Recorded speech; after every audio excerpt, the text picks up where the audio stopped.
Hello, I hope you are well. So my name's Leslie, I'm an artist and an art therapist, and today I'm going to talk to you about doodling and why it's so helpful. Like, some people feel that doodling is maybe just one of those things that they do in their meeting at the corner of the page to distract themselves, or for whatever reason. There's lots and lots of reasons why people do doodling. So sometimes it's to distract, sometimes it's a mindless activity, sometimes it's to help them to focus. But they would maybe see that doodling as something that's quite separate from art. And even though they might be doodling at various times in their life, they might not consider themselves to be that into art, or art might seem really out of reach.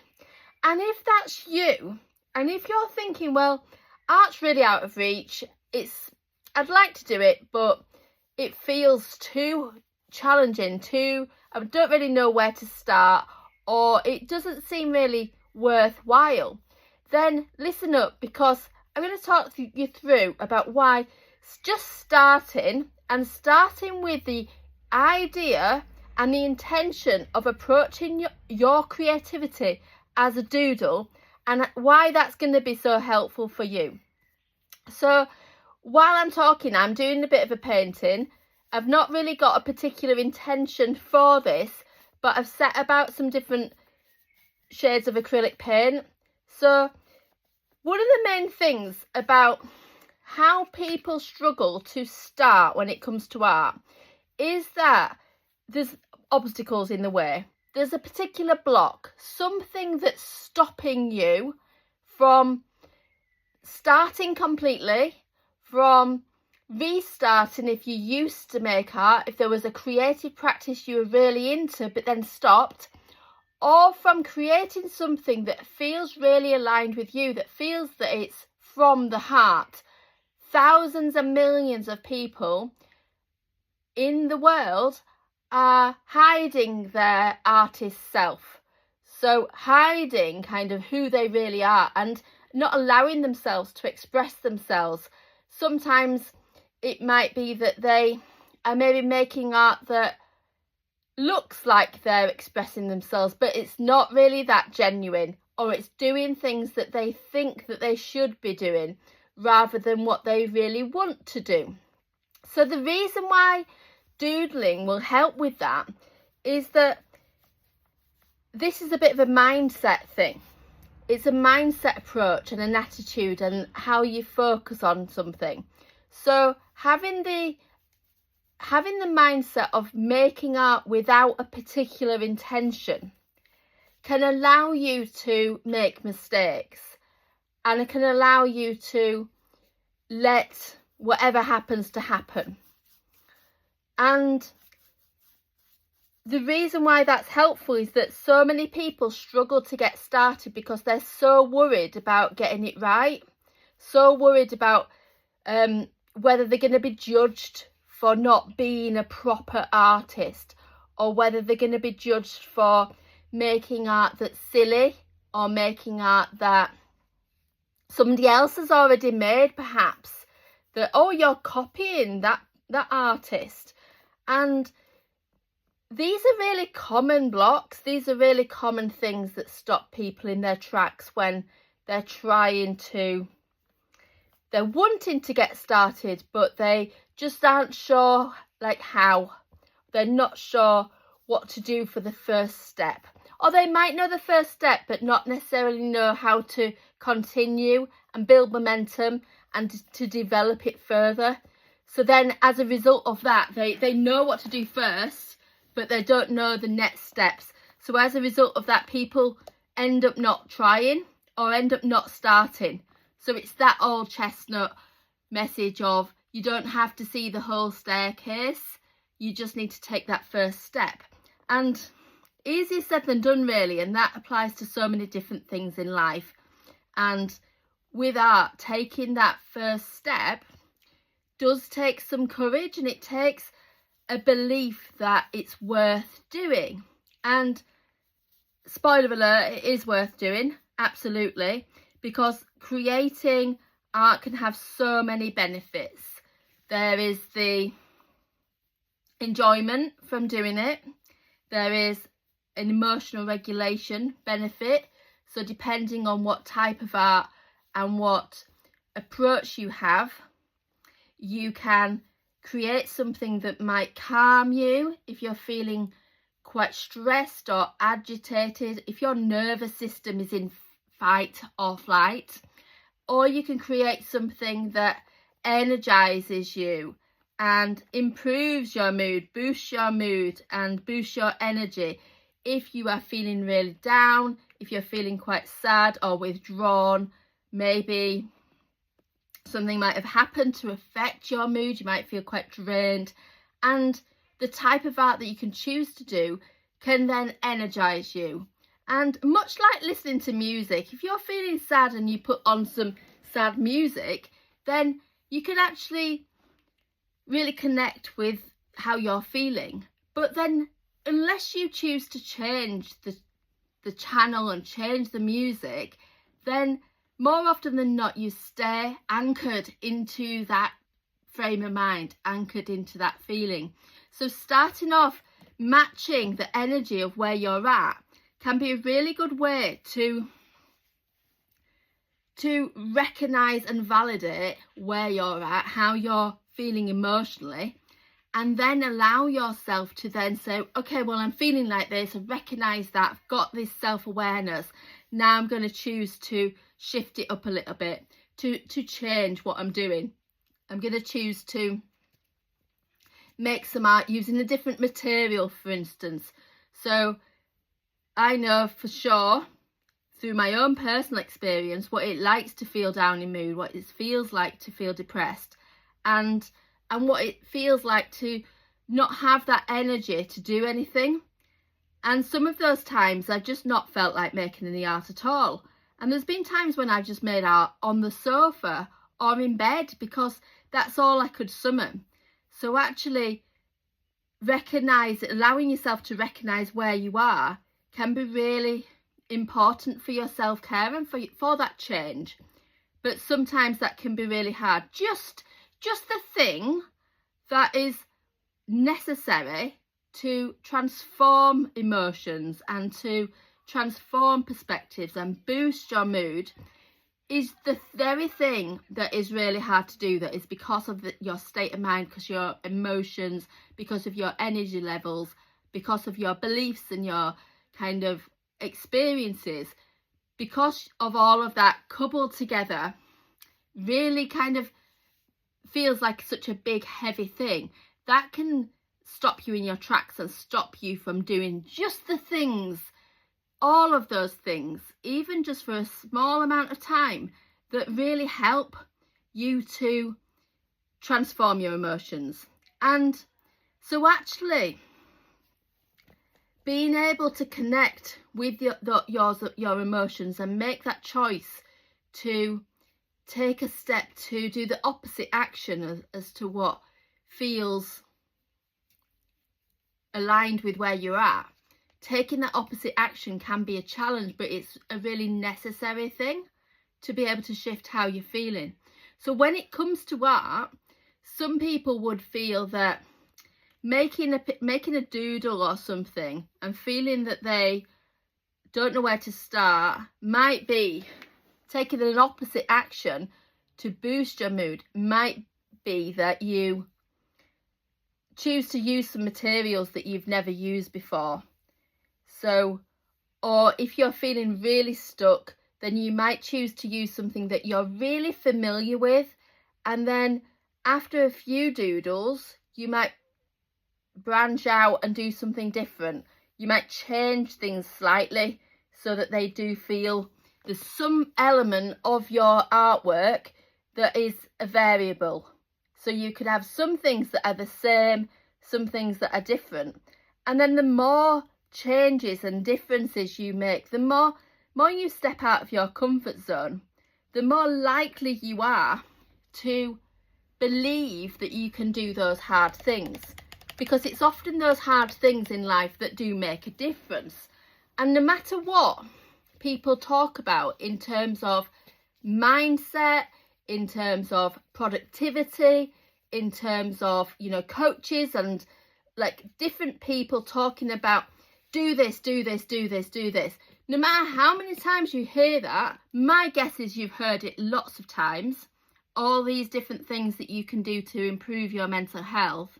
No matter how much you hear it, it can still be really hard. Sometimes just the most basic things can feel so enormous. So one thing that I would often say, or I often hear and respond to, is you don't need to be motivated. You need just to be disciplined and to perhaps do the thing that you're requiring to do with discipline, not waiting for yourself to be inspired. And the comparison here is often brushing your teeth, and to do something so naturally, it's just like brushing your teeth. A bit like an art version would be just getting so in flow with making art that it is literally just like brushing your teeth. And that's great, but not everyone has that relationship with those mundane activities. Not everyone can safely say that they can just automatically do those self-care activities, because when mental health hits you, it hits you, and it really can, and it can really make a difference. So whilst it's a good analogy and a good way of explaining those things, I think it can actually be really damaging for people at times, because people might be thinking, well, actually, oh, maybe there's something wrong with me because I have to psych myself up to go and brush my teeth. I have to really psych myself up to remember to have a shower in the morning because I'm really struggling. And fair play if you are anyone that's struggling and like with mental health right now, but managing to actually step up and do those day-to-day activities that can feel like climbing a mountain. I am really proud of you and really encourage you to just keep going. Do those small things, because the message is that is out there. The message of do the small things well is so true. It's really so true. But then it's so hard to do those things when, or if you're feeling really down. But I suppose the key thing with this is to be able to believe that things won't stay the same forever, and believe that it's worth doing. So believe that the hard thing that you are finding challenging to do is worth doing. So when it comes to art, really believe that even though you're finding it challenging to get started, that the outcome and the feelings, the extra energy that you will have, and the ability to regulate your emotions, the joy that you will feel from creating something that feels that is coming naturally from the heart, and the confidence that you'll feel from overcoming some of the challenges in art. So sometimes people have that experience of being cautious about using materials and maybe not wanting to make something that where the paint drips and where we go out the lines and where we're doing something that's messy. But then giving yourself permission to do that can actually be quite liberating and can allow yourself to try out new things in your life outside of art. So I've just been drawing and like painting these things randomly, just lots and lots of different brush strokes and like circles and wiggles, and now I'm just going to add some other bits into this. So the whole idea of doodling is that you can do it anytime. You can sit watching TV and doodle. You can sit on the bus and doodle. I won't advise you driving and doodling. You need to concentrate on your driving, but you can do it anywhere. You can go do it out in the garden. You can do it just for a short amount of time, or you can do it for hours and hours. And it can be really small, it can be just on a little post-it note or on the back of an envelope, it can be anything. And because the intention of a doodle is just to go with the flow and see what happens, what this opens up for a lot of people is the possibility that it's okay if you go wrong. So, I mean, and the difference really between a doodle and sort of an abstract random painting, which I'm doing here, is that there's maybe like a different approach to it, that you're having to maybe step out into, set some things up in a way that provides a bit of planning. You're having to like set up some paints, set up some like your water and everything. Whereas with a doodle, you might not have that. You might just be in the middle of a struggle, or you might have just got home and you might be feeling a bit overwhelmed from the day, and you might want to find a way to just replenish your energy, like reset your nervous system a little bit, find some ways to do that. And so actually starting, you might decide to do something with a pen, or you might decide to do something with just a pencil. And then once you have felt that you feel a bit more empowered to do more, then you might get the paints out. Then you might want to do something that feels a bit more out of your comfort zone, because for some people painting is really overwhelming. But I'm here to help you to take the first step wherever you are. So if you are looking to find a way to kickstart your creativity, or a way to continue with your art making, but find and learn about how different types of art and different approaches can help your mental health, help you to express yourself, help you to regulate your nervous system, or help you to explore different parts of your identity and who you are, then this is the sort of thing that I work with my one-to-one clients, and with my group programs and workshops as well, for that matter. So if you like the sound of this and you're wanting to learn more, then this is the place to be. You might have some questions, and it might be that some of the things that are going on for you might require more of a mindset approach, or more of a thinking more from a psychological point of view. And because I'm an art therapist, decades of experience with art therapy and mental health, that is what combines with art to help people with that. So I have one-to-one support and a group program at the moment called Creative Flow. So if you're interested in joining any of these, get in touch. I have a newsletter as well that you might want to join. So it'd be good to see you inside that newsletter, where you can receive those updates, and I could let you know a bit more information about how you might make use of art in a way that can be helpful for you, and much more personalised for you, because everybody's different and everyone has different preferences. Everyone finds different things. Sometimes the same piece of art, the same style of work, can have totally different impact, totally different benefits. So thanks for watching. Let me know what you think. Bye bye.